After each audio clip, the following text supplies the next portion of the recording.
Hello everyone good morning आपण मानक स्वागत करुचे आशा करुचे आपण माने समस्ते भलरे थिबे। आज आम ओटीईटी 2026 पेडागोजीर 30 इंपोर्टाट क्वेश्चन गुड़िक एमे आलोचना करवा।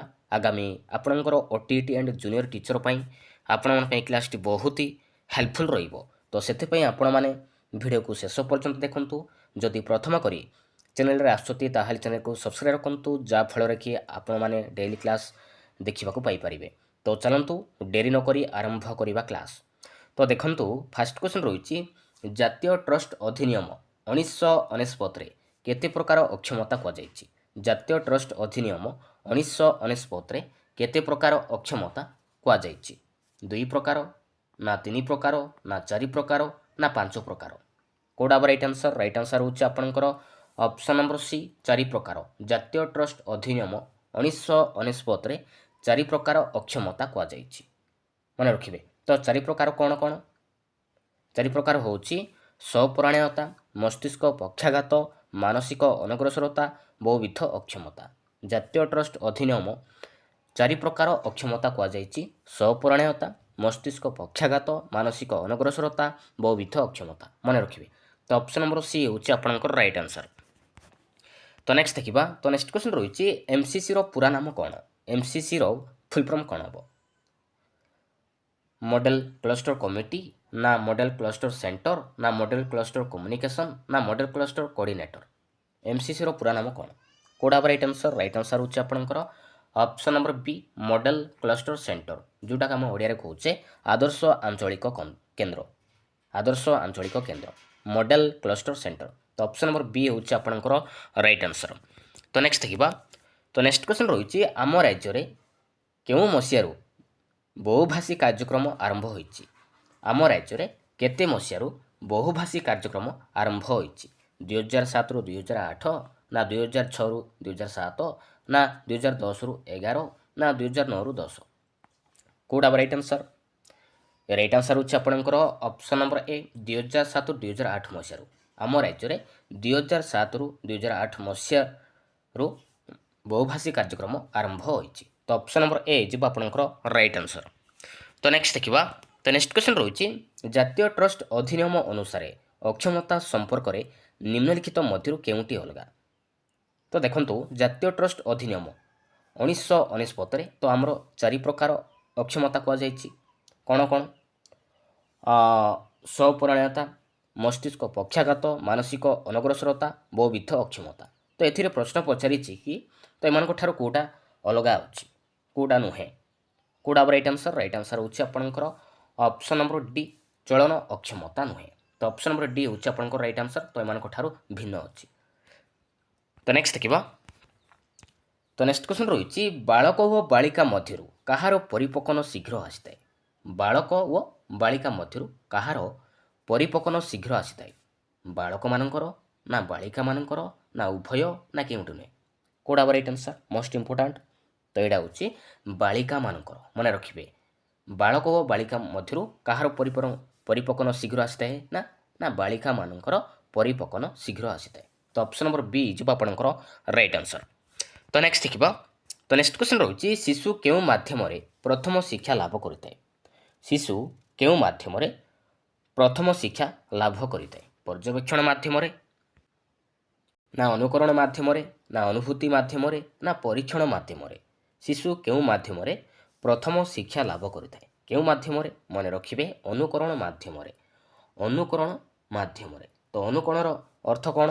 अनुकरणर अर्थ कौन? मन रखिए अनुकरणर अर्थ होची अन्य जनकर अभ्यास कार्यकलाप नकल करी निजे अन्य को प्रदर्शन करिबा। जेमति कि एग्जांपल अजांक कथा कहिबा बा चलिबा शैली पिला अनुकरण करी अन्य सम्मुख में प्रदर्शन करिबा, सेडा ही गला अनुकरण।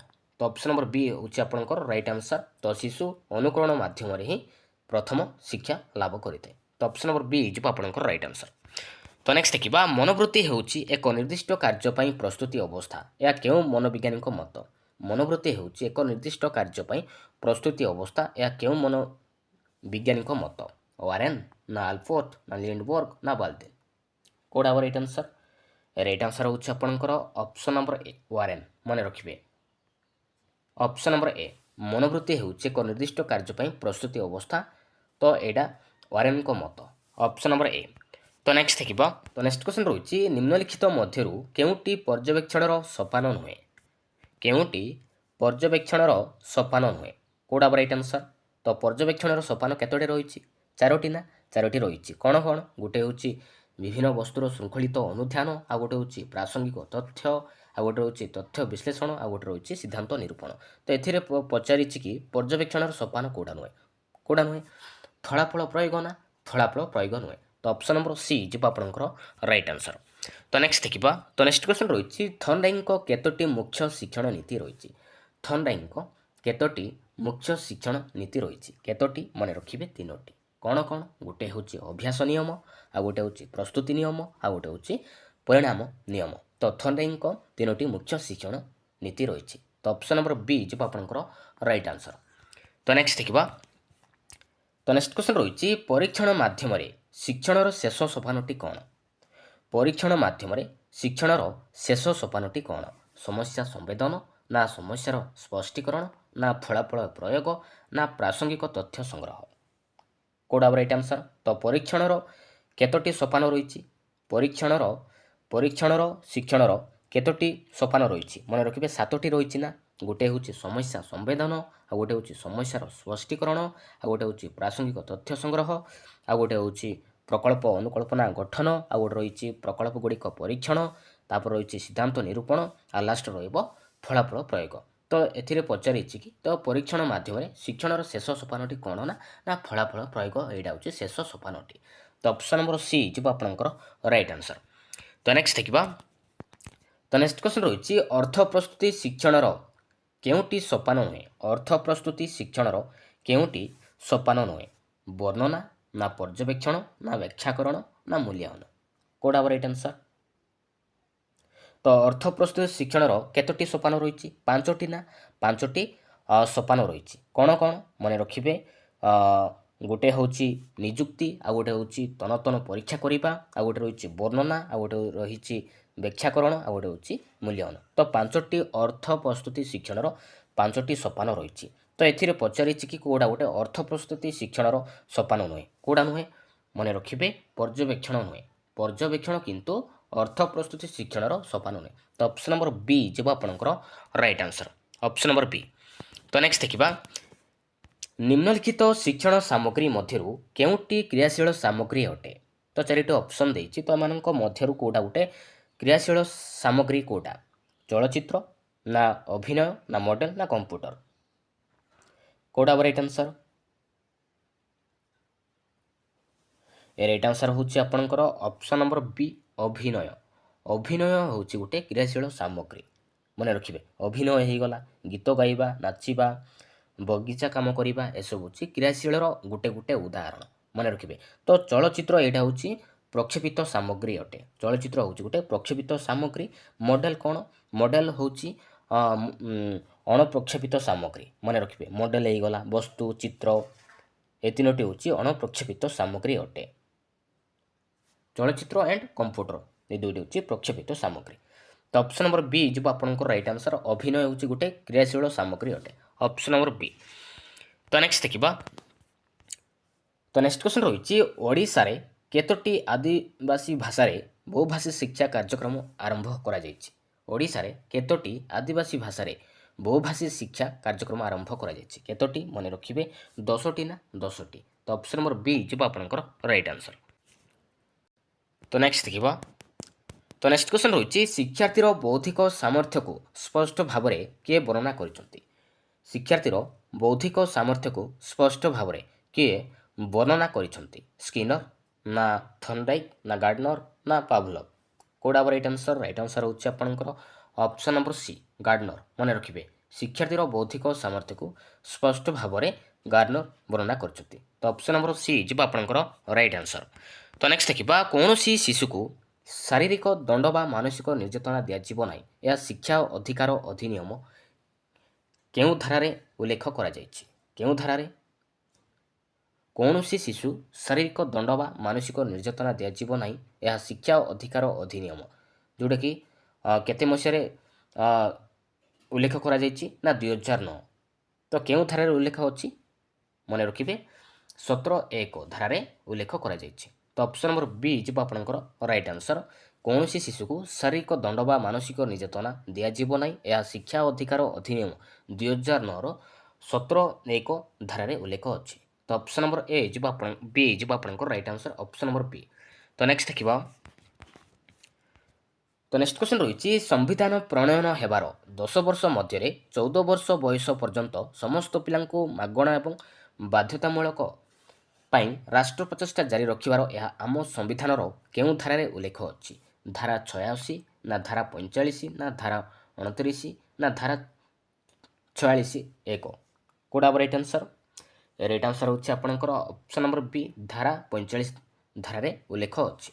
ସମ୍ବିଧାନ ପ୍ରଣୟନ ହେବାର 10 ବର୍ଷ ମଧ୍ୟରେ 14 ବର୍ଷ ବୟସ ପର୍ଯ୍ୟନ୍ତ ସମସ୍ତ ପିଲାଙ୍କୁ ମାଗଣା ଏବଂ ବାଧ୍ୟତାମୂଳକ ପାଇଁ ରାଷ୍ଟ୍ର ପ୍ରଚେଷ୍ଟା ଜାରି ରଖିବାର ଏହା ଆମ ସମ୍ବିଧାନର ଧାରା 45ରେ ଉଲ୍ଲେଖ ଅଛି। ତ ଅପସନ୍ ନମ୍ବର ବି ଯିବ ଆପଣଙ୍କର ରାଇଟ୍ ଆନ୍ସର।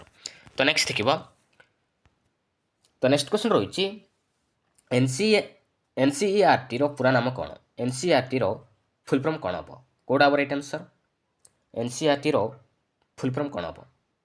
ରାଇଟ୍ ଆନ୍ସର ହେଉଛି ଆପଣଙ୍କର option number A national council of educational research and training ହେବ। ମନେ ରଖିବେ national council of educational research and training ଏନ୍ସିଇଆରଟିର ଫୁଲ୍ ଫର୍ମ ମନେ ରଖିବେ। ତ ଅପସନ୍ ନମ୍ବର ଏ ଯିବ ଆପଣଙ୍କର ରାଇଟ୍ ଆନ୍ସର। ତ ନେକ୍ସଟ ଦେଖିବା ବହୁଶ୍ରେଣୀ ଶିକ୍ଷା କୌଶଳ ପ୍ରସ୍ତୁତ କଲାବେଳେ ମୁଖ୍ୟତଃ କେତୋଟି ଦିଗ ପ୍ରତି ଦୃଷ୍ଟି ଦିଆଯାଇଥାଏ?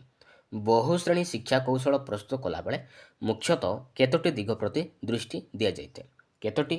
ରାଇଟ୍ ଆନ୍ସର କୋଉଟା ହେବ? ରାଇଟ୍ ଆନ୍ସର ହେଉଛି ଆପଣଙ୍କର ଅପସନ୍ ନମ୍ବର ସି ଯିବ ଆପଣଙ୍କର ରାଇଟ୍ ଆନ୍ସର 4ଟି। ବହୁଶ୍ରେଣୀ ଶିକ୍ଷା କୌଶଳ ପ୍ରସ୍ତୁତ କଲାବେଳେ ମୁଖ୍ୟତଃ 4ଟି ଦିଗ ପ୍ରତି ଦୃଷ୍ଟି ଦିଆଯାଇଥାଏ। କ'ଣ କ'ଣ ମନେ ରଖିବେ? ଶ୍ରେଣୀ ସଂଗଠନ, ଶିକ୍ଷାର୍ଥୀମାନଙ୍କର ଦଳ ଗଠନ, ଶିକ୍ଷଣ ଉପକରଣ ବ୍ୟବସ୍ଥା, ଶିକ୍ଷଣ ପରିସ୍ଥିତି ପାଇଁ ଯୋଜନା। ତ 4 ପ୍ରକାର ଦିଗ ପ୍ରତି ଦୃଷ୍ଟି ଦିଆଯାଇଥାଏ ବହୁଶ୍ରେଣୀ ଶିକ୍ଷା କୌଶଳ ପ୍ରସ୍ତୁତ କରିବା ପାଇଁ। ତ ଅପସନ୍ ନମ୍ବର ସି ଯିବ ଆପଣଙ୍କର ରାଇଟ୍ ଆନ୍ସର। ତ ନେକ୍ସଟ ଦେଖିବା। ତ ନେକ୍ସଟ କ୍ୱେଶ୍ଚନ୍ ରହିଛି କାହା ମତରେ ଶିକ୍ଷଣ କୈନ୍ଦ୍ରିକ ଶିକ୍ଷାଦାନ କରିବା ନିମନ୍ତେ 5ଟି ଅଭ୍ୟାସରେ ପରିଣତ ଅଣାଯିବ ଆବଶ୍ୟକ? କାହା ମତରେ ଶିକ୍ଷଣ କୈନ୍ଦ୍ରିକ ଶିକ୍ଷାଦାନ କରିବା ନିମନ୍ତେ 5ଟି ଅଭ୍ୟାସରେ ପରିବର୍ତ୍ତନ ଅଣାଯିବ ଆବଶ୍ୟକ ରହିଛି? ଏଡଗାର ଡେଲ୍ ନା ୱେମର ନା ଥର୍ନଡାଇକ୍ ନା ସ୍କିନର? କାହା ମତରେ? ରାଇଟ୍ ଆନ୍ସର କୋଉଟା ହେବ? ରାଇଟ୍ ଆନ୍ସର ହେଉଛି ଆପଣଙ୍କର ଅପସନ୍ ନମ୍ବର ବି ୱେମରଙ୍କ ମତରେ। ଅପସନ୍ ନମ୍ବର ବି ଯିବ ଆପଣଙ୍କର ରାଇଟ୍ ଆନ୍ସର। ତ ନେକ୍ସଟ ଦେଖିବା। ତ ନେକ୍ସଟ କ୍ୱେଶ୍ଚନ୍ ରହିଛି କେଉଁ ପନ୍ଥାରେ ଶିକ୍ଷାର୍ଥୀର ଶିକ୍ଷା ସହିତ ସମ୍ପୃକ୍ତ ପ୍ରତ୍ୟେକ ବ୍ୟକ୍ତି ସହ ଶିକ୍ଷାର୍ଥୀ ଭାବେ ଦାୟିତ୍ୱ ସମ୍ପାଦନ କରିଥାନ୍ତି? କେଉଁ ପନ୍ଥାରେ ଶିକ୍ଷାର୍ଥୀର ଶିକ୍ଷା ସହିତ ସମ୍ପୃକ୍ତ ପ୍ରତ୍ୟେକ ବ୍ୟକ୍ତି ସହ ଶିକ୍ଷାର୍ଥୀ ଭାବେ ଦାୟିତ୍ୱ ସମ୍ପାଦନ କରିଥାଏ? ଶିକ୍ଷାର୍ଥୀ କୈନ୍ଦ୍ରିକ ପନ୍ଥାରେ ନା ଶିକ୍ଷଣ କୈନ୍ଦ୍ରିକ ପନ୍ଥାରେ ନା ଶିକ୍ଷକ କୈନ୍ଦ୍ରିକ ପନ୍ଥାରେ ନା ଉପରୋକ୍ତ ସମସ୍ତ? କୋଉଟା ହେବ ରାଇଟ୍ ଆନ୍ସର? ରାଇଟ୍ ଆନ୍ସର ହେଉଛି ଆପଣଙ୍କର ଅପସନ୍ ନମ୍ବର ବି ଶିକ୍ଷଣ କୈନ୍ଦ୍ରିକ ପନ୍ଥାରେ ଶିକ୍ଷାର୍ଥୀର ଶିକ୍ଷା ସହିତ ସମ୍ପୃକ୍ତ ପ୍ରତ୍ୟେକ ବ୍ୟକ୍ତି ସହ ଶିକ୍ଷାର୍ଥୀ ଭାବେ ଦାୟିତ୍ୱ ସମ୍ପାଦନ କରିଥାନ୍ତି। ତ ଅପସନ୍ ନମ୍ବର ବି ଯିବ ଆପଣଙ୍କର ରାଇଟ୍ ଆନ୍ସର। ତ ନେକ୍ସଟ ଦେଖିବା। ତ ନେକ୍ସଟ କ୍ୱେଶ୍ଚନ୍ ରହିଛି ନିମ୍ନୋକ୍ତ ମଧ୍ୟରୁ କେଉଁଟି ଦ୍ୱାରା ଶିକ୍ଷଣଗତ ଦୋଷ ଦୁର୍ବଳତା ପରିମାପ କରାଯାଏ? କାହା ଦ୍ୱାରା ଶିକ୍ଷଣଗତ ଦୋଷ ଦୁର୍ବଳତା ପରିମାପ କରାଯାଏ? ବାର୍ଷିକ ପରୀକ୍ଷା ଦ୍ୱାରା ନା ଏକକ ପରୀକ୍ଷା ଦ୍ୱାରା ନା ନିଦାନାତ୍ମକ ପରୀକ୍ଷା ଦ୍ୱାରା ନା କ୍ରମୋନ୍ନତି ପରୀକ୍ଷା ଦ୍ୱାରା?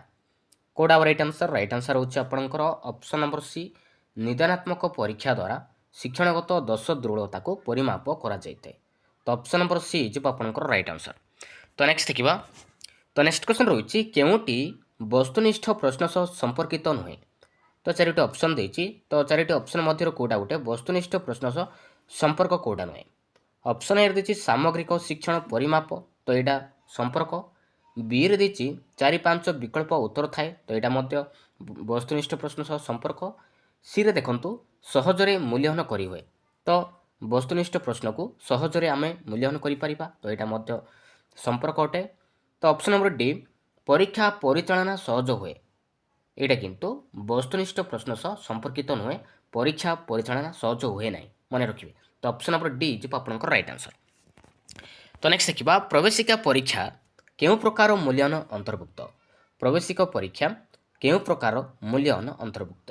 ସାମଗ୍ରିକ ନା ନୈଦାନିକ ନା ପାଠନୀତି କ୍ରମିକ ନା ବ୍ୟବସ୍ଥାନ?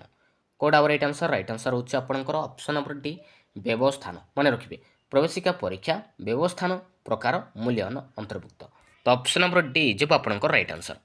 तो नेक्स्ट देखा केउटी अभिप्रेरणा सह संपृक्त नुहे अभिप्रेरणार संपर्क कौटा नुहे ऑप्शन ए दी शिक्षण प्रक्रिया सक्रिय हुए बी रे दी शिक्षार्थी स्वशिक्षण में आग्रह प्रदर्शन करे सी दी शिक्षण पर प्रेरणा और शक्ति मिलता है डी दी चिंतन और स्मरण शक्तिर विकास घटी है।